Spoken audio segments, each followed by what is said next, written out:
À travers cette petite vidéo, on va s'intéresser à ce qu'est un fait social. Mais avant donc de développer ce concept, on va d'abord s'interroger sur ce qu'est une société, puisqu'un fait social ne peut exister sans société. Alors, une société, elle est composée d'individus qui peuvent avoir des caractéristiques communes ou différentes, comme le nom, le prénom, l'âge, la situation familiale, etc. Mais une société n'est pas une somme d'individus. En effet, une société, pour qu'elle soit cohérente, qu'il y ait maintien de la cohésion sociale, les individus doivent partager des valeurs comme la liberté, l'égalité, la fraternité, la solidarité, et des normes communes comme la politesse, la monogamie, fonder une famille, exercer une activité professionnelle, en tout cas pour nos sociétés occidentales. Ces individus, parce qu'ils vivent dans une même société, sont confrontés à ce qu'on appelle des faits sociaux.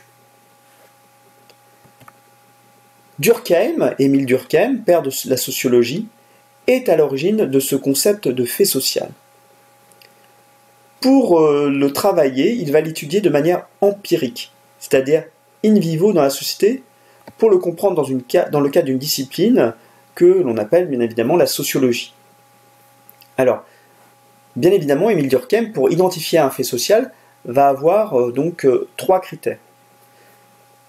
Ici, on va aborder l'un des faits sociaux qu'il a étudié, qu'on appelle le suicide, pour illustrer un petit peu ces trois critères. Donc le premier critère, c'est qu'un fait social est extérieur à l'individu. Bien évidemment, on peut étudier le suicide à l'échelle de l'individu, mais dans ce cas-là, on sera plutôt dans le cadre de la psychologie. Par exemple, la perte d'emploi, la rupture familiale, le décès d'un proche peuvent, chez un individu, engendrer de l'isolement, un état dépressif, une dépression qui peut amener au suicide.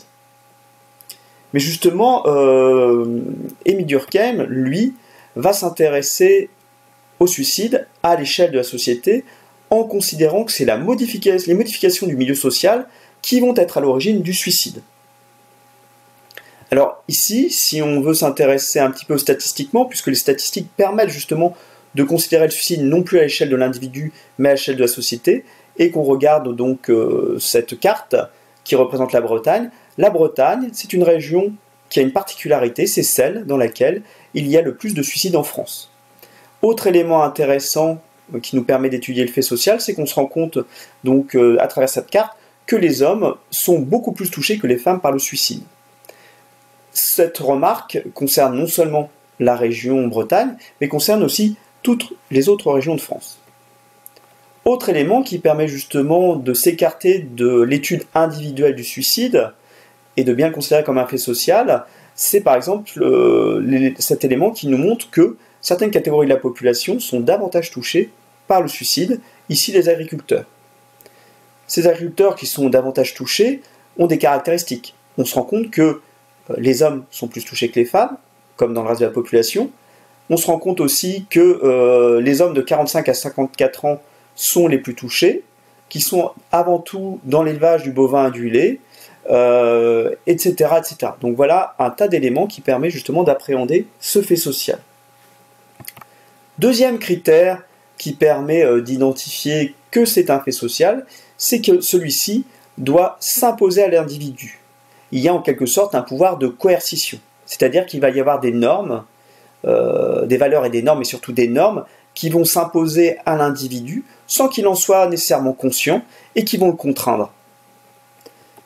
Alors ici, par exemple, pour le suicide, bien évidemment, ce n'est pas le suicide qui va être une contrainte en tant que telle. Les gens vont pas en tant que tels se sentir forcés au suicide. C'est autrement qu'on peut le considérer, c'est-à-dire que les individus dans une société, puisque on ne s'intéresse pas à l'individu en tant que tel, mais les individus de la société qui, par exemple, peuvent être privés de leur rôle social, on parle alors d'anomie, par exemple en étant privés d'emploi, en étant en incapacité de fonder une famille, etc., vont être en situation de fragilité ou de rupture de lien social. Et cette rupture de lien social peut les conduire au suicide. Alors, il est intéressant d'ailleurs de prendre en considération que ce pouvoir de coercition peut être davantage marqué pendant les périodes de crise. concernant le suicide, on se rend compte par exemple qu'en période de crise économique, il y a davantage de suicides qu'en période d'embellie économique. Troisième critère pris en considération par Émile Durkheim pour considérer que c'est un fait social, c'est que ce fait social s'explique lui-même par d'autres faits sociaux. Donc toujours le suicide en tant que fait social, eh bien, il peut s'expliquer par le genre. On l'a vu que, par exemple, les hommes étaient plus touchés que les femmes. Il peut être pris en considération aussi par rapport à la famille. On peut se poser la question, est-ce qu'une personne qui a une famille, qui est mariée avec des enfants, va se suicider davantage ou moins qu'une personne qui va être isolée? Le travail, notamment la profession, on vient de le voir avec les agriculteurs qui sont davantage touchés. La religion, puisqu'il y a certaines religions qui considèrent le suicide comme étant une faute grave, et donc qui peut empêcher les individus qui pratiquent cette religion de se suicider, etc., etc. Alors maintenant se pose la question, si moi, je dois justement identifier un fait social pour l'étudier. Je peux prendre 4 éléments en considération qui vont me permettre de retenir ou d'écarter le fait qui m'intéresse. Premièrement, il faut que je me pose la question, est-ce que ce fait social s'intègre bien dans des relations sociales entre les individus ou les groupes d'individus? Si le fait qui m'intéresse ne concerne qu'un individu pris isolément ou quelques individus pris isolément, ce n'est pas un fait social. Par contre, s'il met en relation des individus entre eux ou des groupes d'individus entre eux, c'est un élément qui peut me permettre de considérer que c'est un fait social. Deuxième élément, se poser la question, est-ce qu'il y a de la régularité? Est-ce que c'est un fait isolé, comme un fait divers? Dans ce cas-là, ce n'est pas un fait social. Un meurtre n'est pas un fait social. Une manifestation n'est pas un fait social. Par contre, si c'est quelque chose qui devient répétitif dans le temps, eh bien là, on peut considérer que c'est un fait social.